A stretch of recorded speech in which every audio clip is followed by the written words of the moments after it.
What is going on, Mr. and Mrs. Subscriber? I'm just on my little path out here doing my daily walk and reflecting on some things that have happened, and I got to go replace this trailer tire here in a second. But before I get into the stress of the day, I decided to go ahead and take myself this peaceful little walk. It's just something I do for my own personal therapy.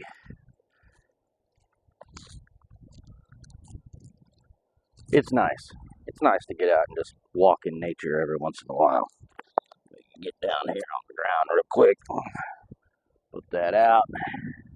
Jigging around for those wild boar and everything. Because I don't have nothing besides a couple sticks out here to grab in case something comes flying out here on me. What I want to talk about is whiners, complainers. No, I don't really want to talk about them. They don't really matter to me. But I was one at one time. Let's see. After a divorce, you have a tendency to do that.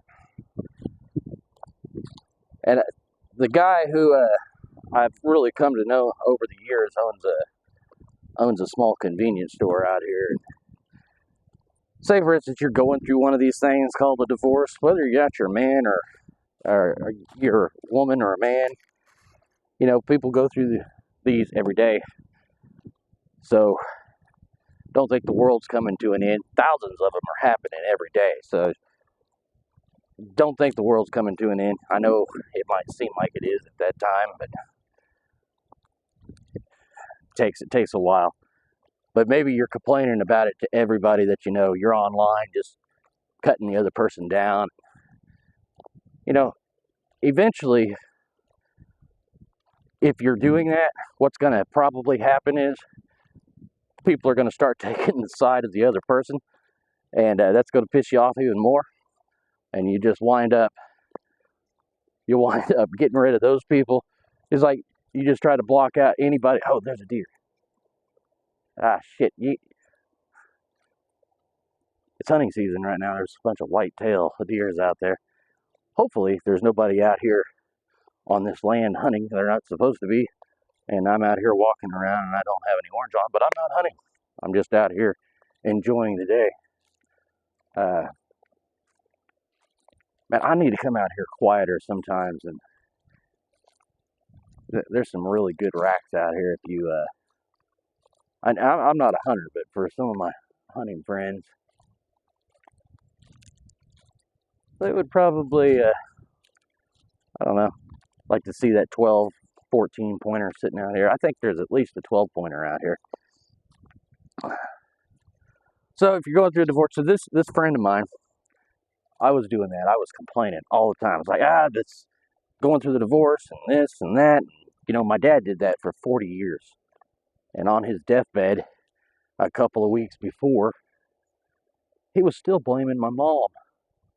He was still blaming my mom. And I was like, I don't want to go that way. Not sitting blaming other people is the reason why I'm unhappy. You know, maybe the people online that block those people out, maybe they got a good idea. Maybe you should just block those people out. After all, they're doing nothing but getting up here in your mind and causing all kinds of frustrations, and it might be because you thought that they were going to be the ones that were going to make you happy. Rest assured, ain't no one going to make you happy except for yourself. Now, some of the friends that you hang out with, they're the ones that get up in your mind. They're the ones that plant those seeds. They can either plant them to better you, or they're going to plant them to just stay in your mind and start festering that damn poison that speaks to you all the time. So this friend, he's become a good friend. I was complaining to him every time I'd go up and grab a soda at the convenience store before I went into work. You know, and I was like, my ex-wife, you know the shit that people are doing right now. Women and men do it all the time. They're always like, my ex and my ex. I guess the best piece of advice is that I could give anybody: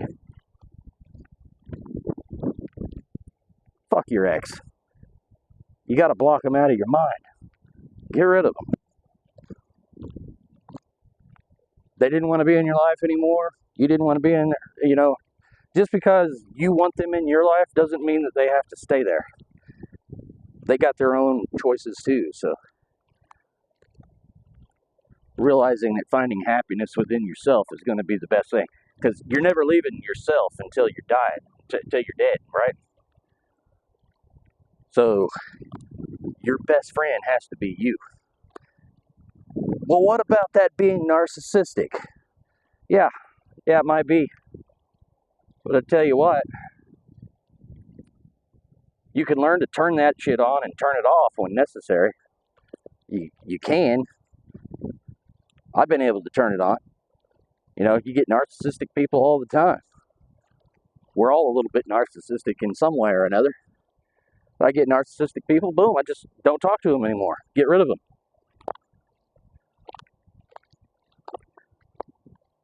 But maybe it sounds like what I'm talking about is easy, but it's not. It takes some people just can't get it together. I wish I would have got it together before I was 45 years old, but I didn't.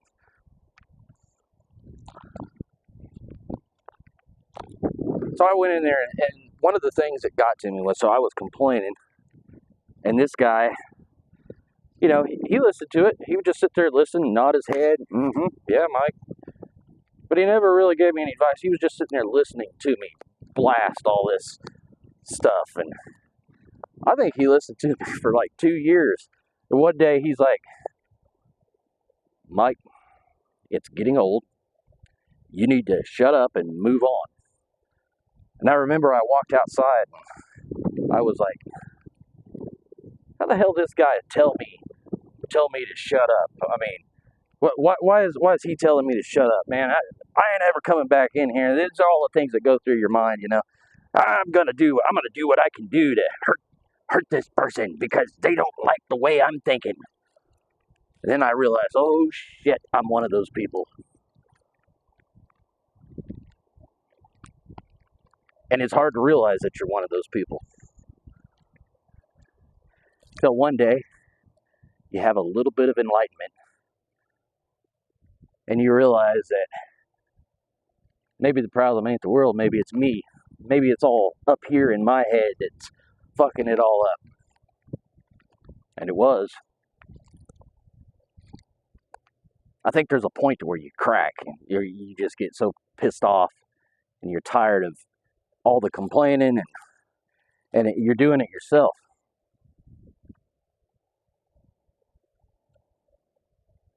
So anyway, I got back out to the van, or the truck at the time, and I got to thinking. I really got to thinking about what he said, you know, like, you know, I was just ticked off that people weren't listening to me and they didn't care about my problems. And they don't. People really don't care about your problems. But the best person that's going to fix them is you. You know, I do think that the best person is going to be up here. Because if I lived the way that everybody wanted me to live or think that I should live, the world would be an extremely boring place if everybody lived exactly like, if everybody lived like me, for instance. The world would be pretty damn boring. Maybe I'd be ticked off because everybody's just acting just like me. I'm a pretty boring person. But to some people, you know, some people want to go out and be in the city and, you know, go shopping all the time. Let's go check out what's going on at the mall. Man, I'm glad those people are out there because I don't want to do that, and I'm glad those people are there to do that, you know what I mean?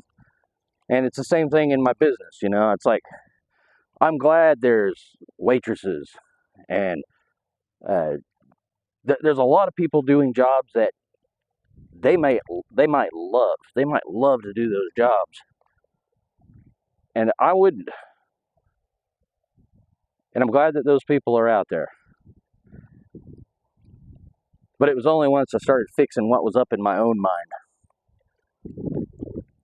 before I started realizing that, once you fix what's up here, it doesn't matter what people say to you. It doesn't matter what people comment down below.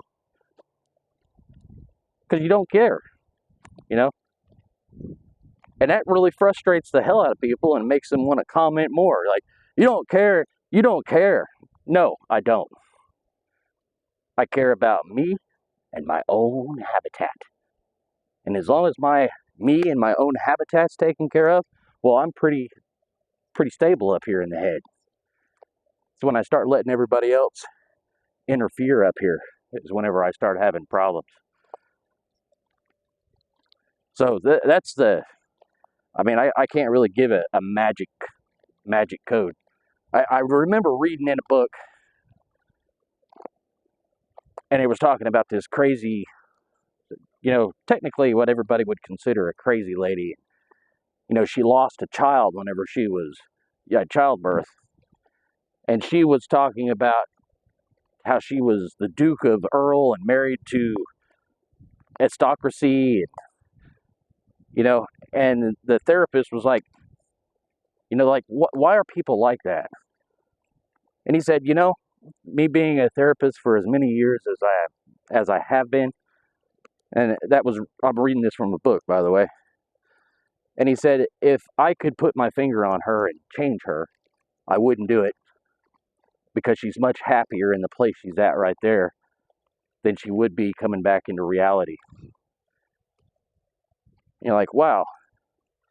Sometimes people are just happier where they're at.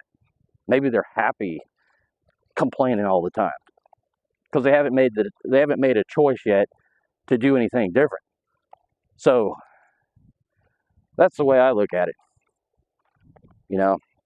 Sitting there, and you might not have any money in the bank, might be borrowing off friends. You may be in a pretty low spot in your life. And those are the times whenever you really come. Either you get real close to your mind, or these are the moments when you wind up going to church and looking for answers. And I think maybe sometimes it's best to do both. But it all starts up here. It's what you feed that brain every day. It's going to determine how you're going to feel. Might be diagnosed with a disease that's debilitating, or you might have had a heart attack, and you might be going through a depression stage. I don't know, but it's everything that you feed up here, and it's the people that surround you.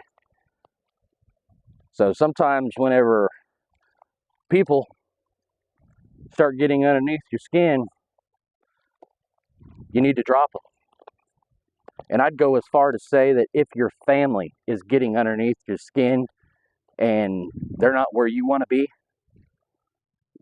this is something that you wouldn't hear, but you have to drop them. They can eventually come back into your life and stuff like that, but they need to come back into your life under your terms. Now, if you're a young kid or something, there's so much that's to what I'm saying that you really got to live a lot of life and understand what I'm saying, because everybody's situation is different.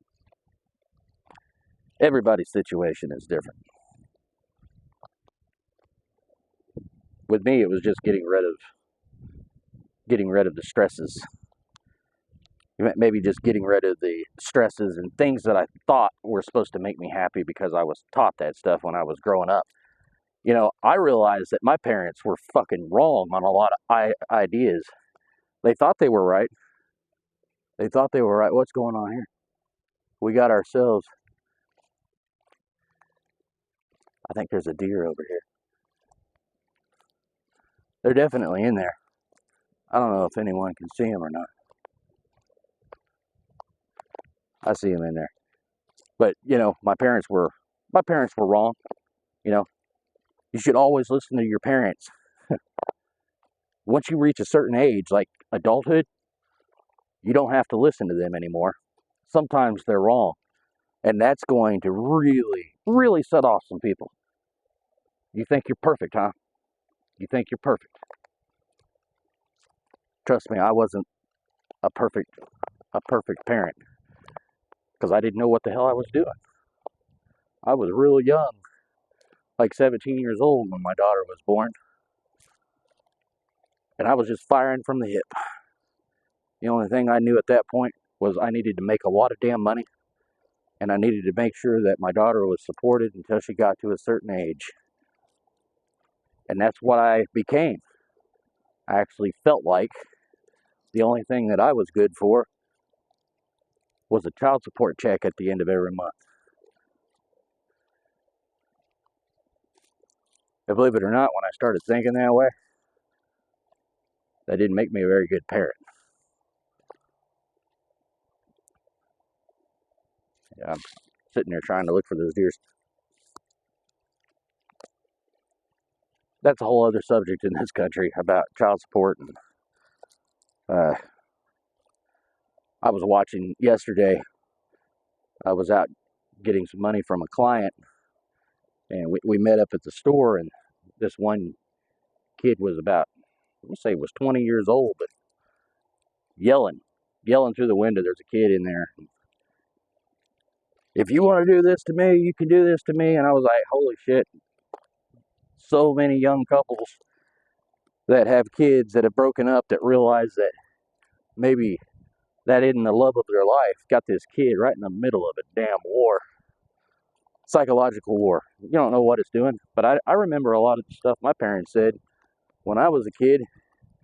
Those little things you said, there's a hole there. Just fell in that damn thing. I remember a lot of those things that my parents said. Can't wait until the damn school starts so that you little bitches can get back in school and you act just like your dad. Those little things, believe it or not, I'm 45. They affected me. And when my mom got to a certain age where she was screaming about Social Security and stuff like that, she called me expecting me to fix everything. I reminded her, and it put her into tears. Remember all those times whenever you said that you couldn't wait, said it's time for you to fend for yourself. I am not responsible for your happiness at your older age. She broke down into tears, and it might have been cold that I didn't cry back, and I didn't say I'm sorry, because I wasn't sorry. I was speaking the truth. Sometimes the truth hurts. Sometimes the truth makes people believe that you're just evil. It's not. It's me just protecting me. Your parents gave birth to you. Trust me, it's not a miracle. They screwed, boom, you came out 9 months later. It's a pleasure factor. It happens every day. It happens here in Mother Nature. Every day. Except deer and shit don't pay child support, but, you know. So, I'm not special. I was raised up, you know, kind of in that time where people are like, hey, you're a special human being. Shit. The lies we were told, right? The lies we were told. You're only special to you. You're special to your parents. You know, maybe you had a story something like mine. You know, my dad was a type 2 diabetic, and there came a point to where he needed a kidney transplant. And he kept coming in to me saying that, he kept coming up to me and saying, hey, I can use one of your kidneys. And the doctor said that he could use one of my kidneys. And, you know, they might try to talk you out of your fucking organs. This is your own parents trying to talk me out of my organs so that they can live. I can't blame them. The will to survive is something that you want to do, but, you know, just because you gave birth to me, or, you know, you planted the seed, my kidneys aren't your kidneys. So, these are little things that, this is some true shit that I went through, so. You know, you go to the doctor, and the doctors will actually sit you in the room, and they'll say, hey, listen, we can write a note and say that, you know, you're not compatible or anything like that. You know, doctors have codes of ethics like that. You know, are they lying? Well, yeah, they're lying, but, you know, they're trying to protect, you know, a code of ethics. I mean, that's almost like organ harvesting to me, you know, and the parents are using a guilt trip on their kids who are in their 20s or 30s. Well, fuck, what if we became 60 years old and got diabetes? You know, we might lose a kidney, and we might need that kidney. So, yeah, is it cold? Yeah, my dad needed an organ transplant. I could have gave him that. I didn't. Does that make me selfish? No. That makes me fucking a real human being that's capable of making my own decisions without being indoctrinated and told that I need to do something from somebody else. Do I regret that decision? Absolutely not. Some of the best decisions you make are some of the toughest ones that you'll have to make. But if I had made that decision, I might be, don't know where I'd be. Because that's not the decision I wanted to make at the time. And I wasn't even really grown up at that particular moment. I was just trying and realizing that I guess this little section is just, your parents aren't always right. I know I as a parent wasn't always right. So there comes a point whenever you're just going to get so pissed off that you're going to say, the hell with this, I'm doing it my way, and you're going to get out there and you're going to chug along, and all of a sudden you're going to trip again. And then you're going to chug along and trip again. You're going to get successful, you're going to go back and forth, every day in life. You're going to meet somebody, and then you're going to fall for the happiness that you think that they provide you, and all of a sudden they're just going to disappear. They're going to meet somebody else because they're thinking the same thing. They're thinking that somebody else is going to make them happier. And you know, the situation, if someone's not making you happy, get the fuck away from them. That's the best thing I can say. But really ask yourself the question, are you getting away from them for are you getting away from them to better yourself, or are you getting away from them and moving into a worse situation? Anyway, that's all I've got to say for today, people. Have yourself a good one. I'll talk to you next time out here on the trail.